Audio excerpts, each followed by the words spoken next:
Hi, my name is Benny Johnson. As some of you know, I've been struggling with addiction. However, I decided to change my life and went into recovery. I started this podcast 90 Days Clean, and I want to take you along in my journey. What does lie ahead of me? Let me be frank, I do not know. Will I ever drink again? I do not know. This is how Stairway to Redemption was born. It is my search for answer in a real-time process of what is going to work for me. It is then my aspiration to help you figure out what's going to work for you. It is our journey together.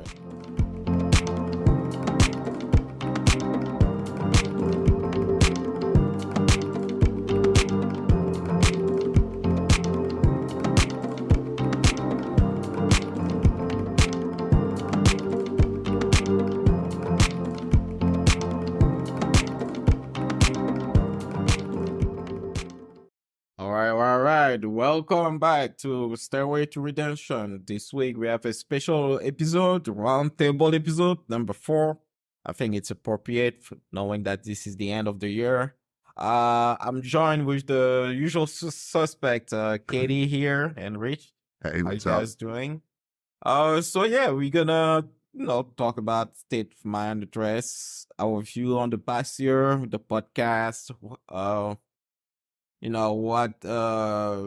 review the year in the podcast. Also talk about what stance we had early on last year in our recovery that we still stand on, or we might have different opinions about. And finally we're gonna close with what we're looking forward next year. And yeah, so let's start with Katie, how you doing? I'm all right. Yeah. I guess this year, if I could sum it up, I've been having like a midlife crisis this year. Shit. Like I don't know, and it kind of is a midlife crisis because that's I'm 37, so I'll be lucky if if this is my midlife crisis. But I don't know. I feel like my identity has been all shifting around and stuff like that. I'm becoming like afraid of things, like I'm like my mortality and stuff like that in a way that I've never felt before. I don't like it, but I feel like it's like I'm becoming like more grounded in my experience or whatever, instead of just kind of floating around doing what I want to do. Um, but that's pretty much it. Me just thinking about this constantly. That's what's been going on with me. So All right. Well, we're gonna expand on that. I mean, if you later, but like Rich, what about you? How you doing? Good. Oh man, this year has been what a strange, wild trip it's been. Just, I mean, it's crazy. Just everything that's gone on from bad to good. And, this year's all been good, but I'm saying I'm thinking back to, because I just hit 17 months sober. So I was thinking back to when I started rehab, Yeah. which was July of 22. But like, it's weird. I was telling you the other day, I feel like I'm 36 because I'm 56, but just because of my mindset, and like I finally come to a realization I wasted 20 years of my life. I don't know if everybody has that same feeling, but for me, being older, I was like, where the hell did 36 to 56 go? And I was like, I know, drinking and fun and all of this, and but and it's weird because now that I'm going to the gym, I'm back in the gym finally after a 20-year hiatus. And Benny got me, Benny, you got me there. Yeah. And started with the boxing and the training and the not drinking, and just, I don't know, life is good. And I do think like Katie, like of mortality, but then I don't know, I just try to snap out of it because I have mortality in front of me every single day because my father's 82, my mom's 85. So, and it's weird. It's great, but it's weird because I see them getting older, like right in front of my eyes. Like my sisters, my brother, they don't see it as much because I live with them, but I see like things that they can. So in essence, I see things that they can, what they could do and what they can't. And I'm like, to myself too, it's like, and so it's like constantly around me, But I feel good personally. Like I was telling my mother, I was joking with her. I was like, Mom, I feel like I'm 36. I'm like, you know what? I might get married. Who knows? I've never been married. And my Don't mother recommend this. and my mother looks at me dead in the face and she goes, "Are you drinking again?" Funny. I have the same thing though. I live with my mom, and that's part of what's been happening too. I'm watching her age, Yeah. and so I'm seeing like the aging process like happen in front of me, and I feel it happening with me too. You're not obviously at the same level, but I'm constantly facing like my mom's mortality, and then that's going on to me, and then it, Oh yeah. and the same exact thing. I'm like, wow, what did I wasted? I guess for me, it's like 15 years, and like, what did I just do? Most of my life has been in addiction, like or fighting it or whatever.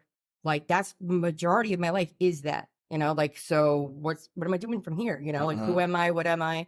And I guess I never really looked at it like that. Like, wow, you spent like most of your life, like that's what you've been doing. Like, like is this. So, and I part of it is actually, it's like, I've been miserable kind of that whole time. Like I've spent most of my life being miserable or trying to escape misery. And I just don't want to live like that anymore. So it's kind of like I'm starting this journey of figuring out how to just be like, I guess content. I mean, I've always said that I just want to be happy, but like I really have like no ambitions right now. I'm just like, I just want to be okay. I just want to be healthy. And I know like everybody says that, but like I'm really feeling that now. I'm like, wow, because I'm lucky too, because other people don't have the things that I have. So That was the biggest thing, just that this last year, getting sober. Yeah. And not even doing it. I mean, I was blessed. I had money saved and I had renewal commissions and whatever coming in, so I didn't really have to work, but I could concentrate on my sobriety. But that was really tough. I had to do that, and I feel now, like finally, from like October, because like I do insurance and Medicare, annual enrollment starts October to December, and I really dove in and that really was like when I used to drink a lot. When I did well, I did well. I partied well. When I did bad, so it was like a testing ground. And like, I did well. There were some rough points, whatever. But I didn't go to the bottle, which was good. And that was like a big change for me where like, if I didn't get that sale, I would like go get a bottle of Jack, be like, all right, that'll make it feel better. But this time it's just like you get, and like the scheduling. And I mean, it was like a really like, almost like, I was going to say something I'll tell you afterwards because it was totally it was totally politically it was totally it was totally politically incorrect, so I'm going to just not I'll tell you guys afterwards when we shut the tape off. But I found myself and like really like the whole thing about falling in love with yourself. I did, and it was like, and that's part of it, because once that happens, then people around you feel it. Like when I go and talk for AA, people feel it. No, I mean, I totally agree with you. Me myself, like this year, like, understanding yourself and being self-aware. I will use that word a lot. I feel like being self-aware of the feeling that are feeling at the moment, whether it's anger or anxiety or like, even happiness. I'm not looking for happiness because happiness is fleeting. It comes, it goes. I'm looking for, like you say, contentment, and being aware of my emotions, man, like I don't think I was bad before when I was in addiction, being aware of my emotions. It's just like I rely on some specific like emotions too much. I didn't have a broader range, right? I didn't allow myself to feel, for example, sadness, that kind of stuff. I was running on anger a lot, motivations, to like accomplish something, on like those, and feeling, or sometimes waking up and feeling anxious for no reason and having to deal with it and not go to the bottle or like to the drugs for it. It was like, especially like I started the step work with my sponsor over the summer. And recently I had to do the inventory list and relieve some memories. Last week I had to do the 5th step, like to admit to to somebody else the nature of our wrongs and talk Right. about things that I've done, man. It was rough.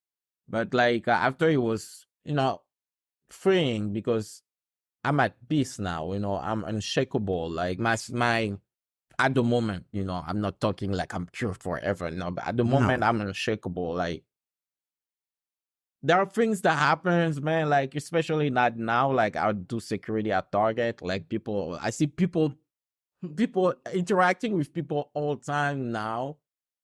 I laugh myself because they're like, oh man, there was some situation I would have knocked out somebody right now. Like I don't even feel the anger or the need to retaliate. I feel more like compassion. Like I can see where somebody comes from, like I can take it on me to like, I don't want to say be the better man, but to be more tolerant and take a little bit more of their pain and be like, hey, okay, calm down. You cool. Like, this is going to pass, But to cool their head. Yeah, to cool their heads because like, I know exactly if I escalate where that's going to be. And, and going back to like, the kickboxing help a lot, man. Like the gym help a lot to a point where like, I need to watch myself and not be.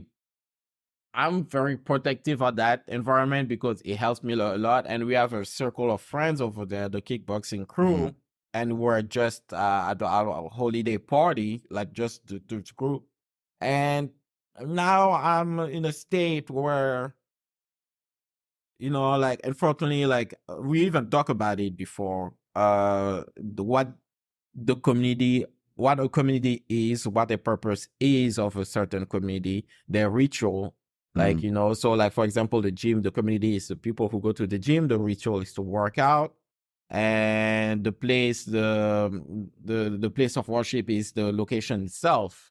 And like, sometimes I get upset at people with their tripods. They're like, like You would get a kick out of it. Yeah. If you came over there are women and men there. They set up it, and it's like almost like you go into the gym dressed up, like in the like sweatpants and sweatshirt, and there are these people carrying these like suitcases. No, I'm being sarcastic. Oh, I know exactly but what you're it's talking just about. like That's why I it's don't like like the gym. it's so ridiculous. Yeah. Like where they tell the story about what happened with that woman with us at the gym. We Oh were working yeah. out. Oh yeah, we're working out. So we had the step ladder, like a ladder that you put on the floor to like jump in it or like more fit exercise, right?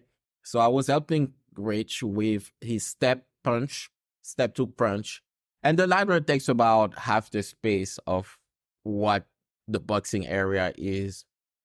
And we got approached by one of the trainer who was like, do you guys mind moving the ladder a little bit? I need to shoot my video. When she had the other half of that area for herself. Like, I mean, like the area is pretty big. Like it should not have been an issue.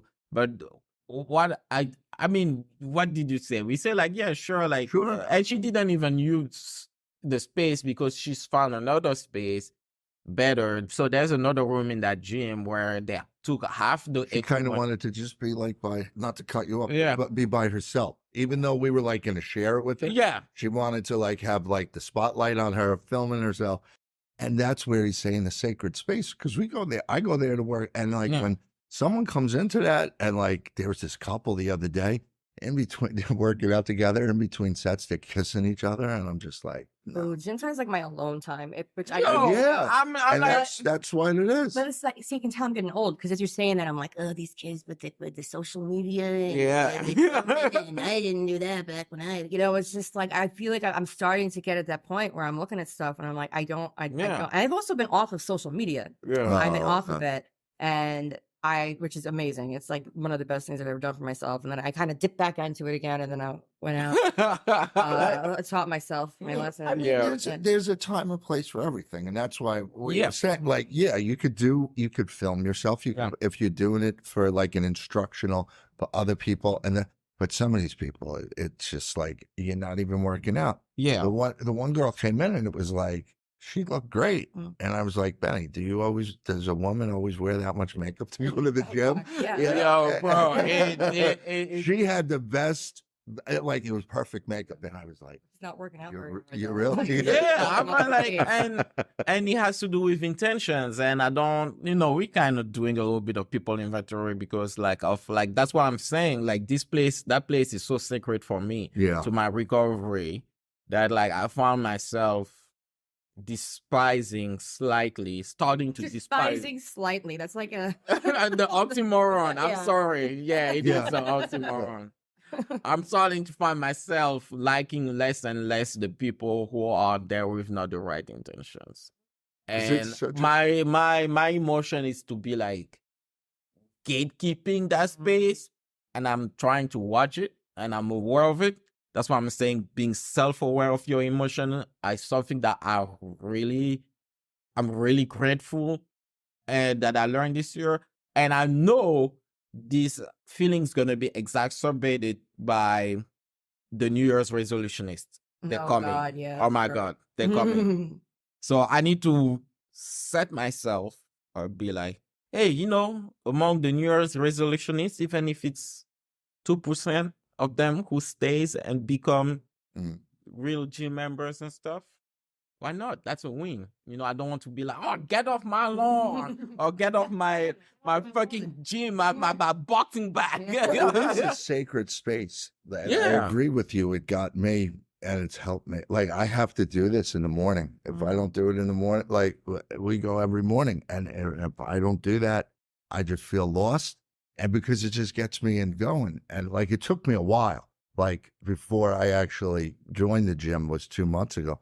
Like I had joined Planet Fitness, but just to like whatever. Yeah. But then not to whatever, but it was like close. It was in Merrick, but it wasn't that, but I had to get my mind straight. Once it got straight, then I was like with Benny, and I don't like people that mess with that. 'Cause Yeah. I'm going there, and it's like, and you don't want to let too many people in, but you're trying to be nice at the same time. Yeah. As I was coming in here today, I was like, I heard the word aerobics, and obviously being like an 80s kid, that's exercise to me. It's like aerobics. And I'm Yeah. like, I really need to do something like that. Like for my mental health, Yeah. I really, really, really need to start exercising. Like, I don't know. Cause I don't do exercising to maintain weight or lose weight because I've done that in the past. And as soon as my schedule shifts, I gain like literally 100 pounds. I'm Yeah. not exaggerating right now. That's happened. And so I kind of had it in the back of my mind. I worked a lot on my diet, but I need to do something with exercise.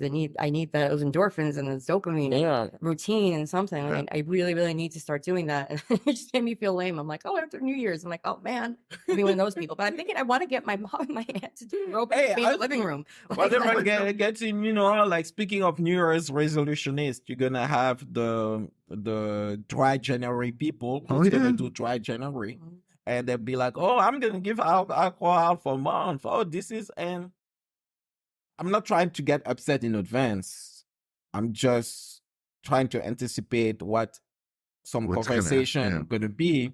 And you're gonna have some people who are gonna compare themselves to what it is to be really sober, just because they're not drinking for a month. Mm.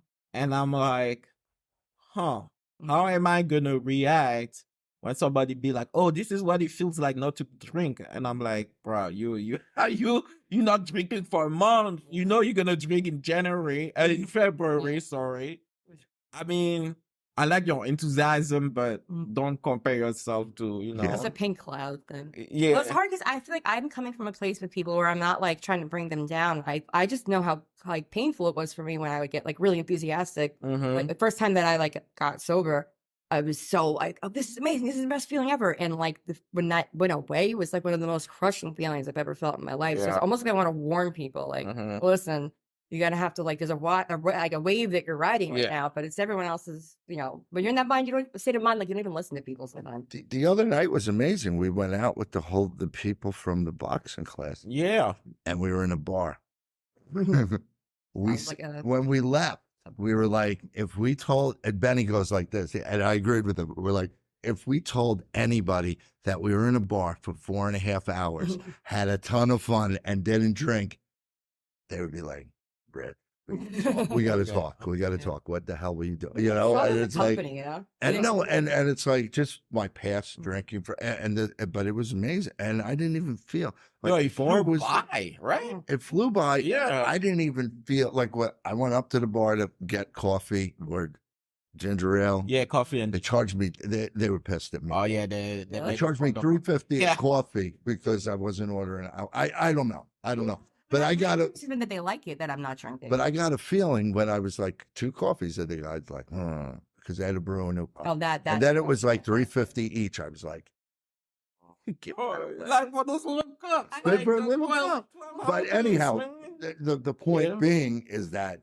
I didn't feel, and I didn't know what to expect because I've been out to bars or restaurants with family, and you feel, and I'm like content with my sisters and not content, but like relaxed with, Yeah. and my parents and this and that. And also, I got to keep accountability. I can't be doing anything stupid in front of me because I'm like, Yeah. yeah. This was the first time where it was like out. Nobody's gonna know. Yeah. yeah. Well, they I would kind of feel know, that way all the time. I but like, but I don't know. but it felt really good Yeah. to go there and I didn't even feel that like, maybe have a drink. You know, I Yeah. saw people drinking and I wasn't even like, That's 'cause sort I of like ju- my favorite sobriety things is, and you know, I've had ups and downs, but I have not drank for over 4 years, and it's so relieving when I'm at a restaurant with family, friends. I was always the only one doing any of this shit. Like everybody else is like normal people, and like the entire meal would be my brain would be overwhelmed with.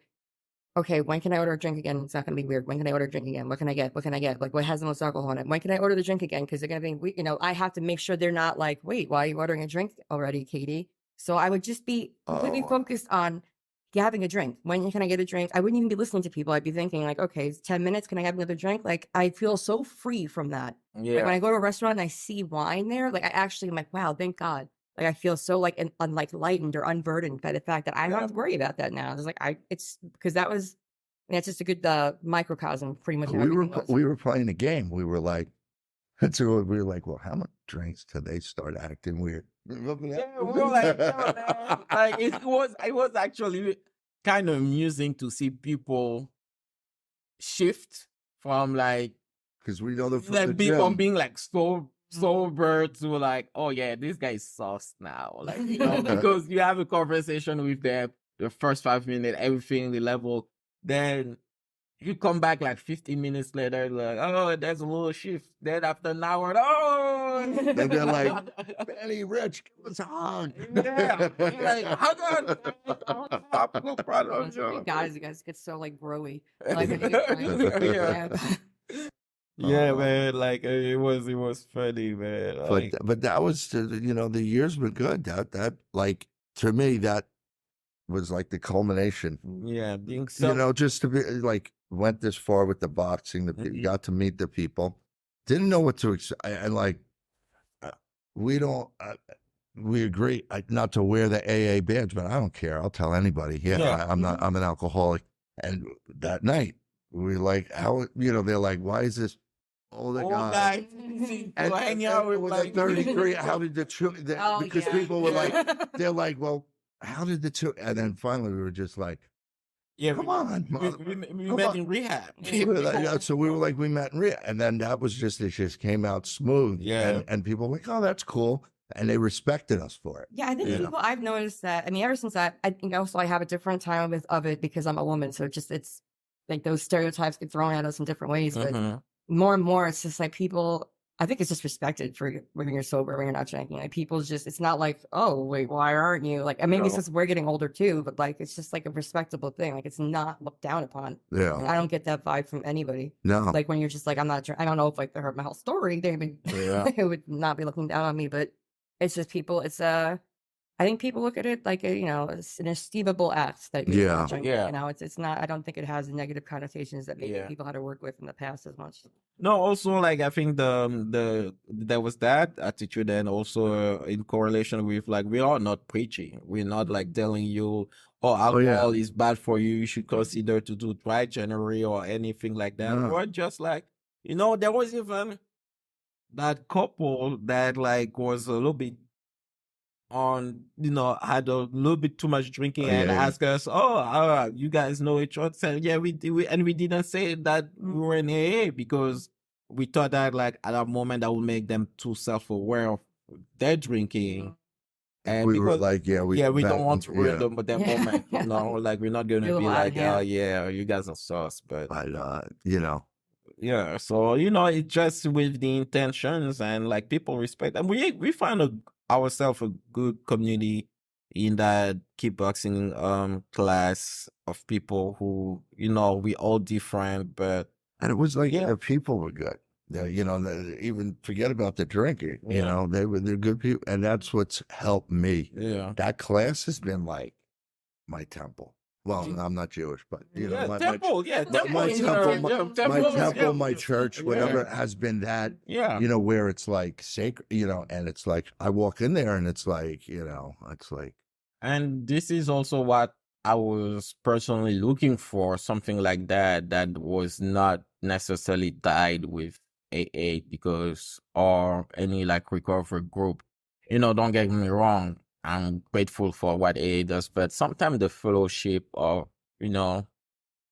it's like, all right, guys, we all know we have a problem with alcohol. What else we have in common? What else, like, makes like, I don't want to go to the diner and just talk about fucking, like, like what did Tater do? Like, who relapsed? Who's dating who? Like, that's not what I'm looking for. So that's why sometimes I'm like,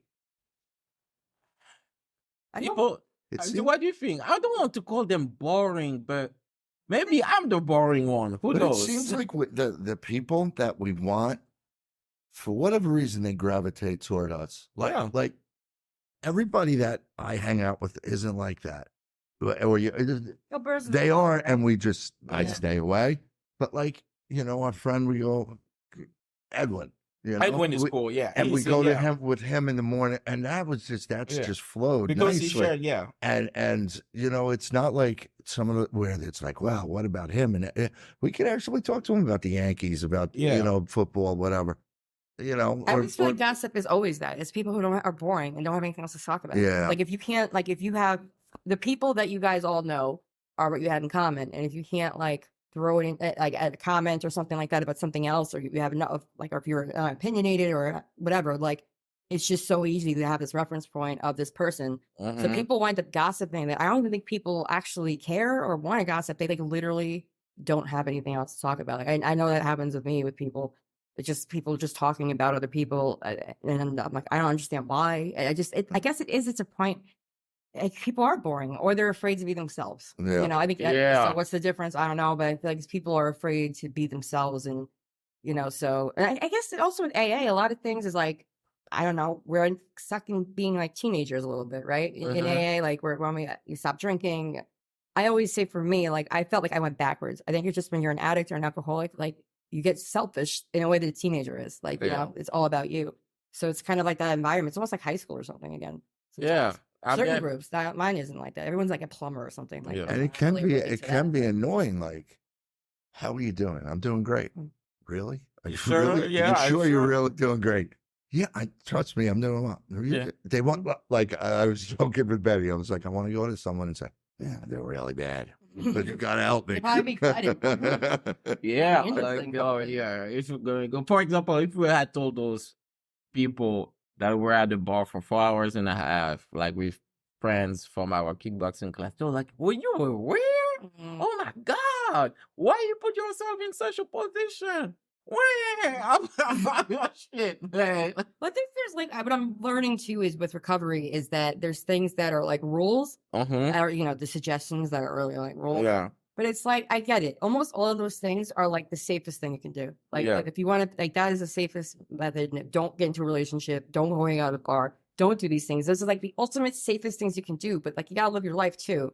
And some people are stronger in other areas than other people. Like it's like, and then some like, all right, so maybe it's really safe if I don't go to this bar with these people. But then like I'm gonna be lonely and not have these people as friends, and that's gonna make me want to drink because I'm alone. Yeah. Even though I could have just hung out at the bar and not even wanted to drink. Like I it's all. agree with you, and I think it's also timing. Yeah, Like, yeah, it's when one of I- those yeah, big things, yeah. Like when I first came out of rehab, You don't want to go. I don't want to be going to a bar then. But now it's 17 at the time, 16, 17 months. Yeah. I feel comfortable.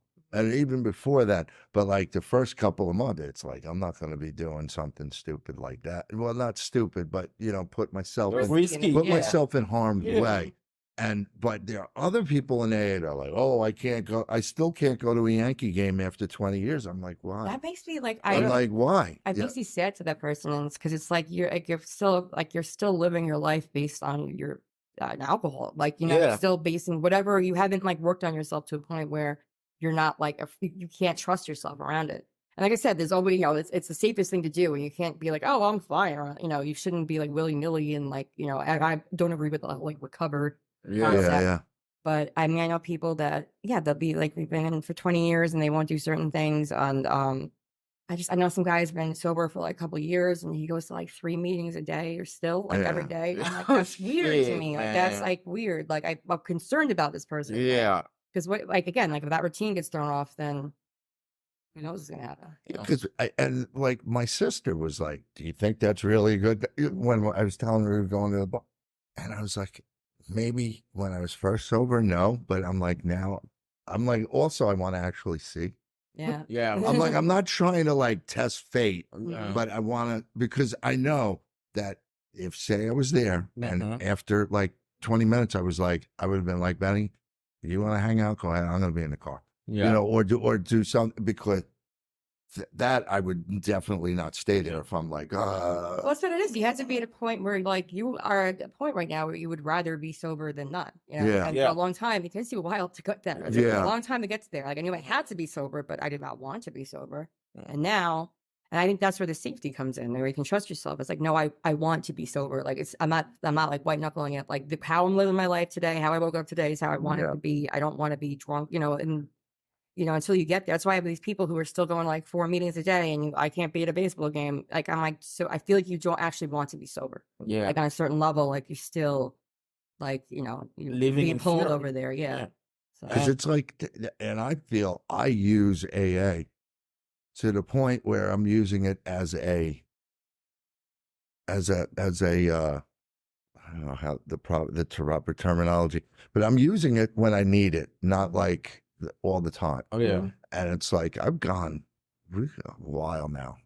No, I went last Thursday. No, we went to the beach. Oh no, we missed that. But I went last Thursday. I was at a meeting, but I haven't gone every day because Yeah. I've been busy. So that's good. That's what you're supposed to do. yeah, But exactly. people are like, some people are like, oh, where have you been? I'm like, well, make money or don't, and it's like, or to have a life. And it's not like not have a life by going to AA, but it's like, I got to live the Yeah. way I got to live. Well, it's like that thing they say. It's like, if anything you put in front of your sobriety, you'll lose or whatever. And it's like, Yeah. I think it's like a lot of people don't have the luxury of being able to put their sobriety first. I'm actually not one of those people because I have my whole family I depend on. But like some people, they don't get to do that. Like they have to go to work. Like they have to do this. They have Yeah. to, and it's like, it's almost like they don't want it as much or something. And Yeah. that's why I almost feel grateful. I talked to about this with people in AA. Like, I have like a quote unquote low bottom, right? And some people have high bottoms, and I just think it's like sometimes a low bottom is a gift because it's like, what else am I, all right, Yeah. what else is it gonna take from me? I was like, Yeah. almost like what am I afraid of doing right now? Everything is gone. Whereas when you're like, you're still functional, Mhm. how do you balance that? Like I didn't have to balance anything. It's like you have nothing else to do right now. Yeah. Like this, and I think it's really hard. And even this time around when I relapsed, this has been a lot harder to like balance my life and like stay sober and like not, it was just a lot. It's just, I couldn't focus on it 100% the way that I did, back then. So it's everybody, it's about adapting, and there's no one size fits all thing, which I think is kind of what when AA is grading against people is when it's doing things like that. Where Yeah. it's like, And- this is for everybody. And I've been using it as a tool and an instrument to help Mhm. me. That's what I meant. Instead of, like people, oh, you got to go every single day. It's like, well, yeah, that's good in the beginning. And I Mhm. did 180 and 180 in the Mhm. beginning. Like I needed it those first 6 months, but now I've grown. And I Mhm. think And I'm not trying to be preachy or saying I know it all, because I definitely don't. That's why I say I'm grateful for everything I've learned. But I think a lot of times, it comes off that way, that, you're not getting it. Okay, you can recite the whole big book Yeah. from page 1 to 164 perfectly. You know every single word, but you don't practice what you preach. Well, Yeah. yeah, there's almost always the people that like are not nice or not kind Yeah. or like not Yeah. like those people in like business meetings that are arguing with people and stuff. And I always say business meetings like the most un-AA thing. Yeah. It goes Sure. everyone. I'm like, this is going completely against AA, like every single thing. Yeah. And those are the people that I think have the loudest voice about AA, which is unfortunate because I think there's people come into it and they hear these people doing that, and you got to read 164 pages tonight or whatever. You're not gonna Yeah. like those are the people that jump on people and scare people away. But I think that there are people out there that need people like that. to get some- yeah, like See, I think AA, you got a formula, and that's what they preach. Mhm. And you got to do this, and that'll work. But there are other people like me, Danny, you, where it's like, okay, we can kind of yeah, now not do our own thing, because then people are like, oh, well, Yeah. now it's rich as AA. No, it's No. not rich as AA.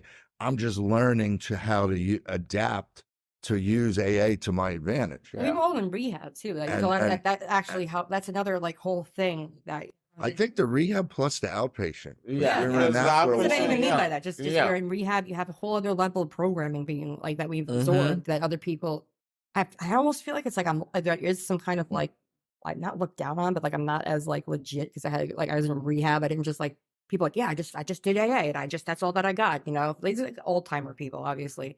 But it's like Yeah. somehow I've sullied, like I've muddled the Well, experience. someone said like- they said that to me once after I spoke, and they were like, well, I didn't have the privilege to go to rehab. And I was just The priv.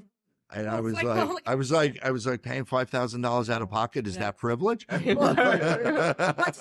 mean, I think like I was saying, it's true that you do have like some people can't even do that, but coming at it from that angle, but they're I- like, well, I'm stronger because I just did AA. I didn't Yeah. need to go to rehab. You know. I couldn't. So, I did it like the real authentic way. And I was like, then you get into those fights. Well, I'm a real recovering alcoholic. Yeah. You're fake Weird. because you went Yeah, through. but then you have like people who want to how to say like stratify the different levels of sobriety of the real, and that's why like even Rich said something earlier that I want to return to, like he wanted to know how he would feel also if he was at the bar, and that's where like I disagree vividly with some of like the idea of like you don't need to test yourself. I'm like, no, at a certain point you have to, because how the fuck do you know where, if you're still in a recovery mindset or you in an addiction mindset? How Yeah. the fuck will you know? It's I'm fear, not too. I'm not also telling that,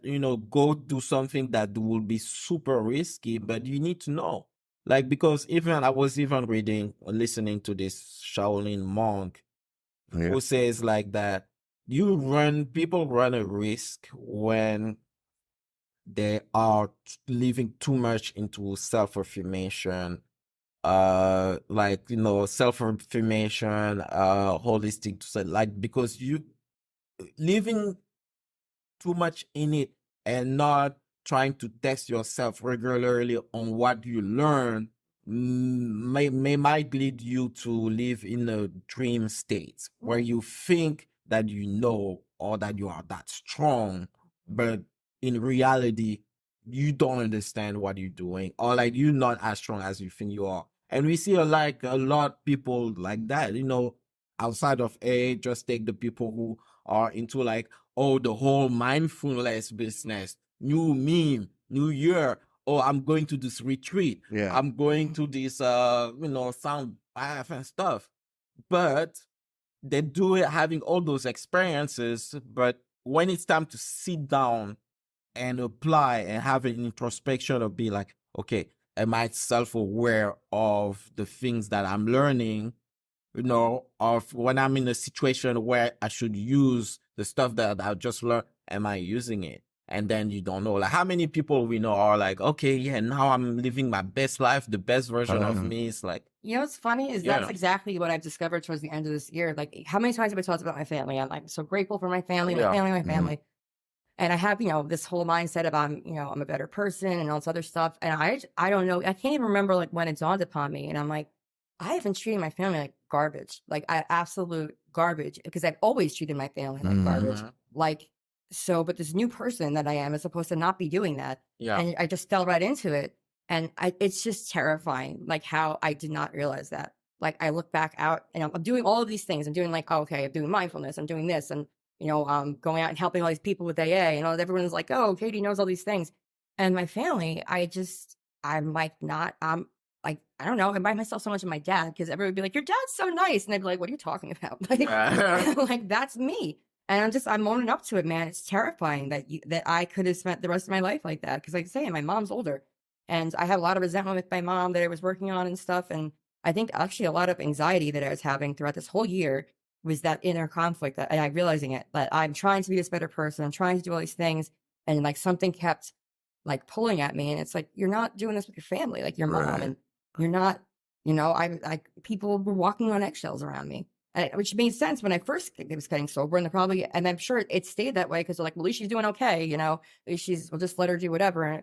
And so I got caught up in that. I did not even realize it, like how, because it's just if you don't examine it, if you don't test yourself, if you're not Yeah. examining it, you can tell yourself all these things, and these are my values, and this is what I believe. Yeah. But you can really delude yourself with that. It is really, and I really thought I was a person that was like, I really would not be like that, and I hate delusions, and everyone should be self-aware. Yeah, delusion is the word. Yeah. Yeah, people start being delusional because they live in that fantasy world where they think that they could accomplish all this, but they never actually try to test themselves. And that's dangerous Yeah. because like, I'm a believer of fail early, like that's a software design thing. Like you want to fail as early as possible so you can fix correct the mistakes and like, Because I definitely think you need that. You need to have that test to see, all right, I've been doing this for a while now. Now let me see if I can go to a situation. Well, if you're afraid It's- of it controlling you, And right? no, Like, that's because Jay was saying that, Yeah. right? About all the, it's been 25 years, I can't go to this place. I can't walk down the street because there's this bar I always went to. And what are you going to do? Jump in the bar because you've always gone there? Yeah. Like, I've heard it at AA meetings where people are like, well, I was walking down the street, walking my dog, and I was getting, I think most people need therapy. Like, I'm Yeah. serious. I think that's it's, happening yeah. is they have memories and all this other stuff associated with that that they have not worked through. And so they're just avoiding it. And then it's like when they're not working through it, it can sneak up on you. And if you drink because you're thinking about there's something you have to deal with, obviously, that you haven't worked on yet. Yeah. It's just easier said than done. Obviously, I was just saying. Because that's the other thing with the New Year's resolution. I say to some people, they're like, well, I'm going to go back to the gym January 1st. I'm like, well, December 27th. Why not go on the 27th? Yeah. Is there a difference in 4 days? In 4 days, is there a difference between the 27th and 1st? Or 5, whatever it is, but So like speaking of those New Year's resolutions, what do you think will be a good stance to have when you see somebody who people who want to approach or like do the whole like try January stuff, like I don't know. I don't even know anybody's doing that. Like, I know what you're talking about. Yeah, like people who are like, oh, I'm not gonna drink for a month. Like I'm gonna do maybe I've more because I hang out with people in the sober career. So I think It's like I could do that too, man. But if I could do people, like 1 month, but I think it's a good test for them yeah, to do it. But don't you dare hear yourself to like, because, well, it depends. Not don't you dare, but it depends on like what your down has been, what your bottom has been. But like, don't say, oh, okay, all of a sudden I'm like Mr. Sober or Mrs. Sober because I did a dry January. It's kind of like not eating carbs or something. But it's like I don't feel like it's the same. Like it's like try it and test yourself out. If you're having trouble after a week, then maybe you should really deep down think, well, maybe I got a problem. Maybe there's like getting off of. I started this new program because I needed something else. So I started 75 hard, and it's this program, and I'm on today's day 64. I got to do these 5 tasks every day. I got to do 2 workouts. One has to be an outdoor workout. I have to drink a gallon of water, no cheat meals, no alcohol, but and take a picture of myself every day and read 10 pages of a self-help book. And so it's intense, and I've been doing it, and I was like, wanted to, and the guy says it in there. And that's where I'm feeling that, like, maybe he's not AA, but he had somebody. He's like, well, if you have a problem with the alcohol, why don't you try it and maybe incorporate it with a 90 and 90? And I was like reading the book. I'm like, he had to have somebody involved in it. Yeah. And so, it's like, I'm trying to, it's like embracing that, and then just trying to, because that's what I'm saying. You should try it and just try to, like, see where you want to go with. No, I think those are great to get your foot in the door, and if you're curious and if you want to test yourself again and see, like, hey, man, if you have a problem after a week, then maybe it's like tourism or something. Sobriety tourism, like, so why did tourism? This is what I'd be doing right now. Like, I don't know. It's like good. The person that says, like, all right, I'm going to start out try January 2nd. You know what? Do it in February. Oh, yeah. Because I guess it's like, I don't know. It's just you have to get to the right spot, like, where it's like, is it worth it? Because things have gotten so bad, like, or I don't know. I think it's probably going to give you some introspection. But what's the purpose of doing it? Like you're saying, is it like a no carb diet? Yeah. Like, okay, I'm not going to eat carbs, but I'm still going to eat. See if this actually makes me feel better, as opposed to, like, my problems are revolved around these carbs. My problems are revolved around these drugs or alcohol, whatever. Whereas, like, maybe this is contributing to it, especially alcohol, because it's so physically, like, bad for you, like, out of everything. Like, it just, I was not like Mad Men. I'm like, how do you guys even work? Like, how do you work? Well, I look at that. I think I'm like, oh, I feel so tired just, like, looking at you guys, like, but people, whatever works, I guess. They can get up and do it. Yeah, that was crazy. But the thing is also, are you doing dry January and dry everything? Or are you doing California sober? Yeah. Or are you doing... Yeah, because it could be a combination of other things that, like, make just stopping alcohol moot. Like, like, if you stop alcohol but you increase your intake of weed to compensate, like, exactly. you like, the purpose of it, like we said, intentions matter. The purpose of it is just, nullified, I know, but I was doing the California sober. When I stopped, I felt so much less depressed. It was really awful. Like, I realized that's really a depressant. Like, I know everyone says that all the time, and it affects everybody differently. And I'm glad that I did it. But, like, I realized how much that was bringing me. It's like a negative state. And so I don't know if anybody, because a lot of people you hear that, like, oh, I take weed for depression or whatever. Like, I don't know. But yeah, you have to discover that's like, they're like, dry January. I had to, like, kind of explore that, but. It's different. And alcohol is a depressant too. Like, I guess you have to get it out of your system enough before you realize this stuff. Yeah. But they're members of AA that they don't even think taking any of those drugs, that even though they're non-addictive, that curbs your feel. The naltrexone and the Vivitrol, they think you're cheating.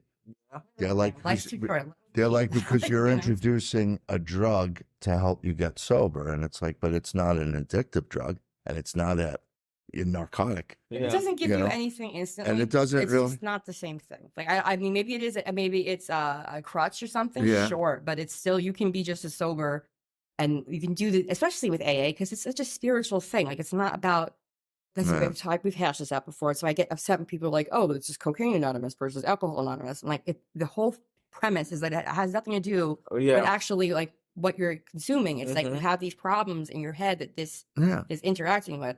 So, and I don't think anything's wrong with taking that. It's like, all right, you're not cheating. You're not, you're not cheating by it's like, at a certain point, it's like, okay, I'm cheating. You know what? Like, who cares? I want to live my life. I'm cheating, but I haven't drank for 2 years. Yeah, it's like that whole thing. Exactly with the California sober thing. Like, a big part of why I even wanted to stop is I had no community to go to. I had no recovery community to go to, that because I still was like, I need recovery community, and there is no AA. for that, which, and I was, I'm like, I know AA, and I know that that is not AA, that I'm Yeah. smoking pot. Like, I just knew that it wasn't, because it's an instantly whatever thing. But I still have this really strong thing, and they have smart recovery.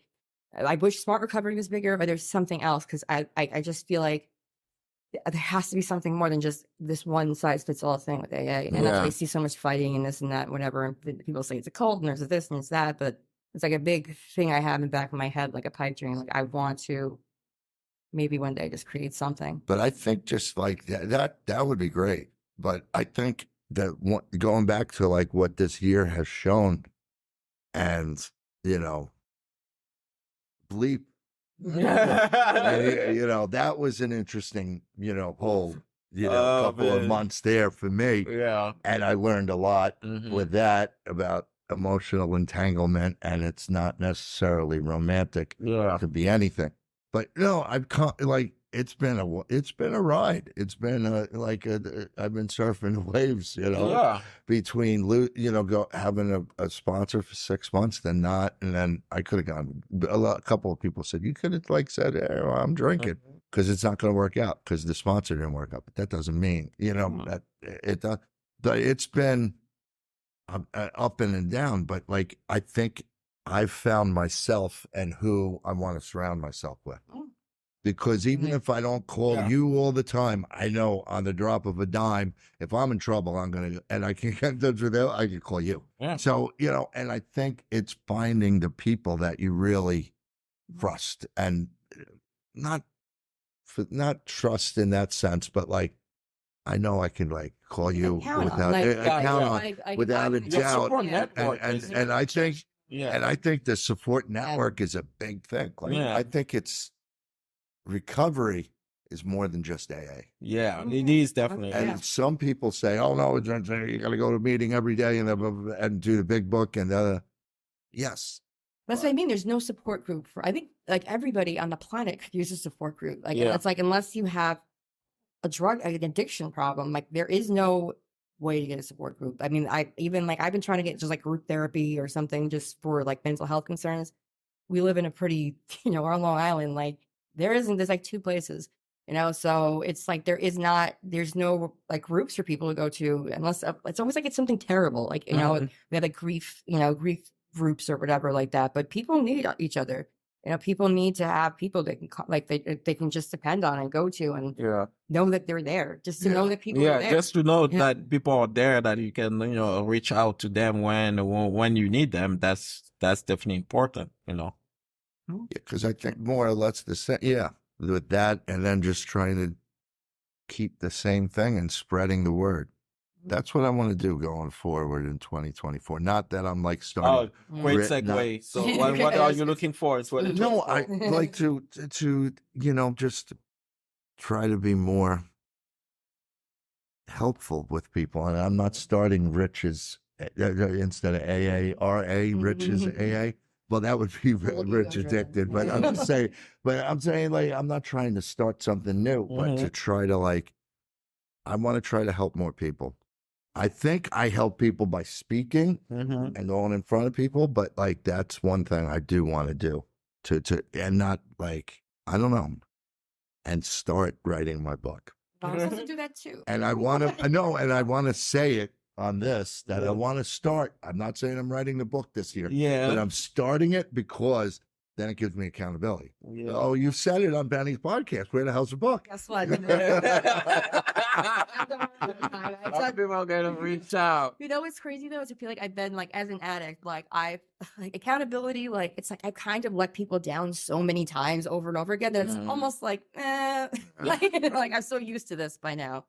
But I need to write. But that's 2024. I want to continue, stay sober. That's number one, and just try to. You hate the term, but try to be the best version of myself. No, but just continue the good pathway that everything's going with the boxing, with the podcast, with work, with everything, and just try to go forward and grow. Oh yeah, like I think I'm in the same vein, like trying to help as many people as I can. The podcast, definitely the growth, and thank you guys again for being part of like, cannot believe like in the first year we reached like what 1,000 views, Yeah. 1,000 downloads. That's crazy. Your two guys' episodes are still being popular, like top 5. wow. Yeah. I wonder if you guys are like just playing press and play. Yeah, we're pressing to play at home. When I'm bored at night, it's like, let me play mine again. I don't want to ever hear mine because I hear myself going, Yeah. But yeah, like Because go. and you're right, trying to help other people, but at the same point, it's tough It's tough. because you got to be discerning because everybody asks you for their number. And we were talking about this a couple of weeks ago. Mhm. How do you say no to somebody? Like you want to help the person, but giving your number to him or her might not be the best move for you. Yeah. you could just ghost them. So, No, I repeat, no ghosting. No, Don't ghost. so like I'm saying, like, Sorry, but I mean, this was joking, but seriously, we'd be like, no, I don't want to give you. No, I'm not gonna give you my I guess you're Like- honest that way, or you could say, look, I'm giving you my number. You can meet me here I'm at this AA meeting every week. I actually, as you're saying it, I tell people, like, especially in rehab and stuff, I'm like, I am like the worst friend. I can't, I don't stay in touch with people. And it's true. Like, I 100% am like, I can never stay in touch with people. It's like a stressful thing for me. So I'm like, if I don't get back to you, just please don't take it personally. And that's 100% true. Like, that's just to everybody that I meet, no matter how much I'm excited about you. Like, it's a stressful thing for me to like keep up with people. So I just kind of I make the expectations like very low to begin with. So. Because we were talking about that the other day. It came up and we were like, how do you say no? And Yeah, I mean, and you got to be honest and you don't want to be deceitful, and Yeah. you want to help. And that's where I'm saying, like, I want to help a lot of people, but sometimes you could be putting your own self in harm's way. yeah. By friending by becoming friends with that. So it's a fine line that you got. Like what you just made me think of is like I said, I think I said it several times. I trust people, energy, and sometimes you might be wrong in like detecting and discerning, but once you like, when you know that somebody's intention are not genuine, like, and like you're like, no, I don't want to give you my number, and they say why.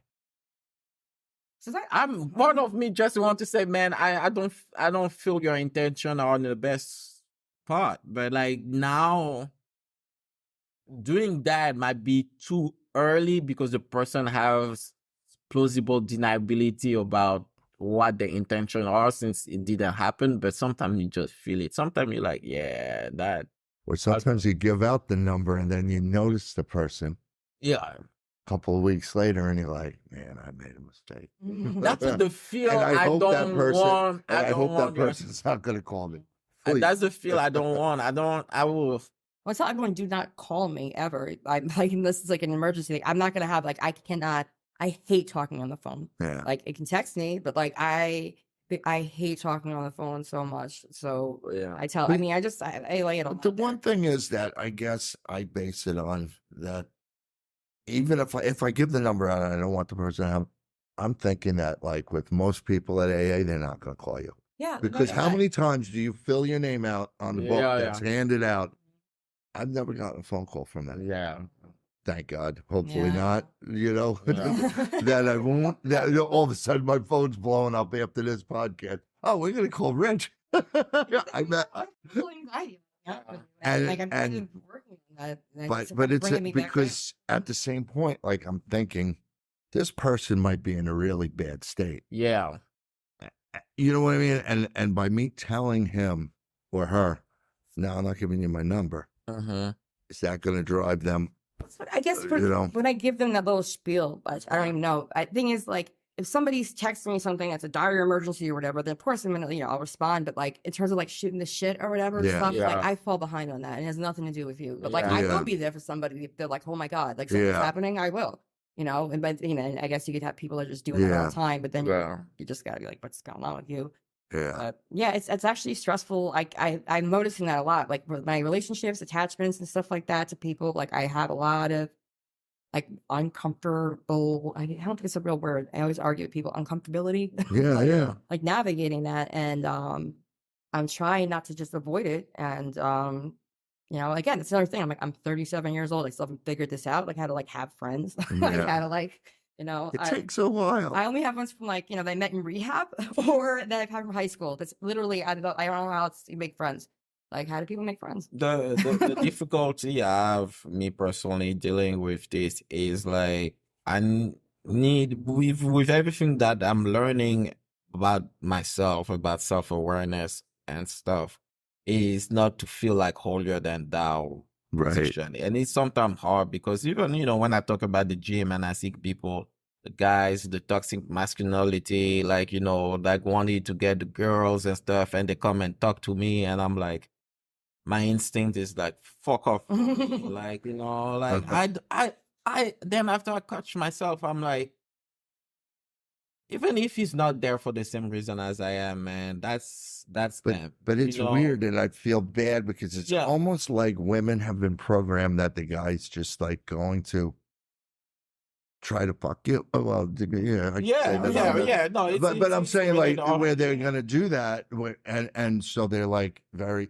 like push you. That's such a weird. And I'm just thing. being, and I'm like when I first was with the in the group, and at the gym. It's just because I'm like nice. I'm not trying to be cocky or anything, but like, hi, how you doing? Whatever, what's up? And some of them were like, and I was like, Benny, and he's like, I don't know, I was like, I wasn't coming on to that girl. I was just saying hello. I know you're married and you got 2 kids. I was just saying hello. But so then my new thing is I just stay back and let them come to me. Oh, yeah. because at the same point, because I'm just like honestly trying to be nice, to know me is to love me, I have such a weird experience with that. I have like the opposite thing because it's like I just didn't have a normal experience as a woman with this stuff. Like I was like really not attracted when I was younger. Like I was huge, and so guys literally would talk to me just to be my friend. And I still go into things like assuming that all the time. And I don't know what I think that I'm usually like, that's usually how it is. Like there's a certain way someone approaches you that compared to when you don't. And I think a lot of women just automatically are like, no, they just automatically assume that's happening. That's what I'm noticing because just being like friendly, like nobody will say hello anymore. Like at the gym, hi, no. But whatever. It is what it is. But like you were saying about that, some of these guys, some of at the gym are just. You can tell. Like I feel like you can tell. Like I could tell the difference with them. Tell the story about the girl in the gym. Oh man, that was amazing. So like, this is a funny story. So like, I was at the gym, right? I was boxing on the bag, which is like next to it's a teardrop bag, so it was in an area next to some squatting stations, right? And there was like a lifting bar that was there, no weights on it, next to my feet. And I was done, I would wipe my hands, and that station is next to like a station that has turf and tires for like the people who do like CrossFit exercise that you can run on, you can sprint on. And there are 2 girls over there that I knew that I was heading toward and saying I'm going to say hi to. And they were like about 20, 30 feet away from me, right? From where I was boxing. And there was a guy next to me who was yelling at the girls, are you guys using this bar? The bar that was next to me. And the girls were so confused. They looked at me. I started laughing out loud. I was like, and the girl was like, wait, what? Are you using this bar? So he was typing, but they were not near the bar. No way near the bar. 40 feet away from the bar. It sounds like there's a trap. Like you're gonna come over here and they're gonna Are you using this bar? And I started laughing out loud, and I was like, oh my god, man, like guys are trying hard. And then when I approached them and I was saying hi to them because I knew them, and she was like, the confused look they gave me, and I was like, we are not near that bar at all. Like, how are you? I'm like, hey, this gym, what it is. You've been here a long time. Like, what it is. But that's the one thing I did notice. That the people, then once they get, then they like, oh no, I know this guy. He's not like one of them, or that, and that makes it better, where you stand out at the gym, that you're not like the typical person, Yeah. because it is, And even this can be translated in like, our recovery community and like, the AA, some of the things. I'm so grateful to have the sponsor that I have, because you have people with different intentions in the community. And that's like the thing that it's not my, I don't know, it's not my place to go out there and call them out, like, like face to face, or like, be like, yo, man, like, I don't like you or something. But What's when people are full of shit? I want to call them out. I know, I see you. yeah, You know? yeah, exactly. I want to do that, but I'm like, I'm you just hit the nail on the head with what you said. Intentions. Intention is like the biggest thing. Well, I think it's like, I don't know. I think we're on the same wavelength with that. Like, I really value truth and like honesty. And like, so when I see it, not, I see delusions, like I want to cut them down. Like literally, it's like my Buddha wisdom and Manjushri is a sword to cut down delusions, like whatever. But I'm learning that's part of my aging out, I guess, or maturing or something. It's like I can't care about this shit anymore. Yeah, because it just everyone's full of shit, really. Apparently I am too, and I didn't realize it. So when I work on me being full of shit first, and then but it's hard because I feel like stuff like that is also like what makes the world terrible. So it's like I have to kind of be like, whatever, I'll let the world burn while I work on my inner peace. And I always have some kind of problem with that, but I'm just old. I'm like, I guess I'm gonna have to worry about someone else can worry about the world burning. Be true to yourself, to thine own self. Be true, and that way, I think everything will then just flow. But getting back to the whole thing about 2024, I'm looking forward to it. Yeah. Where, like usually when I was drinking, I was like, it's going to be my best year ever. I was in rehab on the New Year's Eve ones. It's actually pretty good. I was like, they had so much food. It was the most food I've ever seen. Yeah? Yeah, like it was great. But I'm actually looking forward to continue the, this progress and path. Because I hate that term journey. Whatever your journey is. I can't stand that. Come on, enough.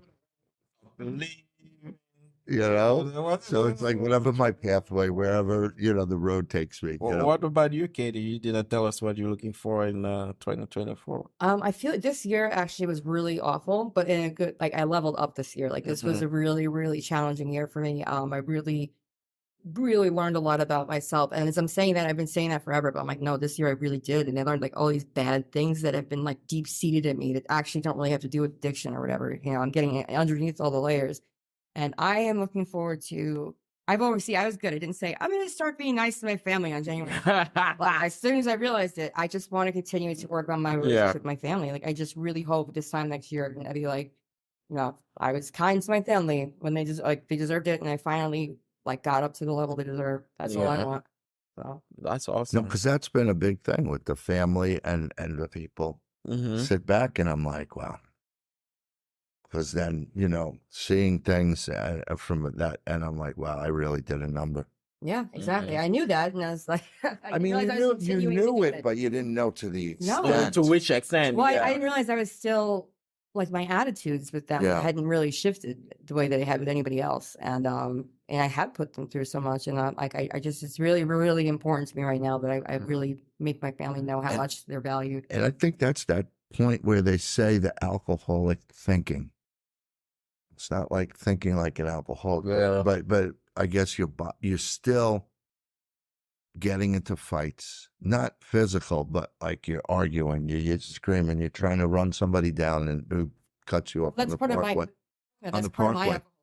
And I think, but I think it's like, I think that I'm trying to improve. It's been getting better since I haven't drank. Yeah. But I think I still get that people still piss me. Yeah, there's a lot of anger I have. I didn't realize. I wasn't like stressed. I thought I wasn't an angry person because I'm really not angry at anyone in particular. Yeah. But I just have tons of anger. I did not realize that it's just like, but I didn't realize how much I get to release it with the box. Yeah, I need you should box with them. Because honestly, I think I release. Yeah, and you don't really even realize it. Yeah. But I just think doing that. I was thinking about it. I was thinking you being like, I go there and I just release all this anger. Or whatever. Like last year you said it or something. Yeah. I was thinking that the other day. I'm like, I really should probably I need to exercise. Yeah, like like It's a releasing. perfect New Year's Eve resolution. Like, That was like a guest that I interviewed, like the one that wrote Try Humping Tommy. And sorry, I mean that's the title of the book. let's exercise, right? And she said like she even one of her date, like the guy she married, one of the date was like there's those places in the city where like you wear goggles, you giving a Oh, sledgehammer breaking and you or something? break everything. Like wow, you bring like so like it's so Yeah. cool. Like Yeah. I'm like yes, I Yeah. want to do It's that. like a Greek wedding, breaking the Yeah, the plates. plates. Yeah. Yeah. Except the whole room. Like you giving like and you can break like TVs, you can Oh, break wow. anything like they're like appliances that are like I'm like Apparently, I'm always like such a Debbie Downer with this because I used to do the copywriting for like the kind of waste removal whatever company, Mhm. and I had to come up with articles, and I'd find things, and apparently those kind of rooms cause a lot of toxins to get in the air when you're breaking things, and the cathode rays and all these other like Oh, wow. so it's like the cobalt is in the air or something. And so Yeah. they're thinking about like you That's have to do probably why you gotta something. put goggles and mask. Yeah. Yeah. You gotta learn everything. Go right? to Debbie Downer. Yes. Oh my God. All right, guys. All right. Thank you very much for being a guest and all of this like 2023 recap. That's good. I like it. Huh? The recap. Recap 2023 recap and 2024 hopes. And all right, guys, I will see you next week. Bye. Yes. New Year. See you Happy guys. New Year.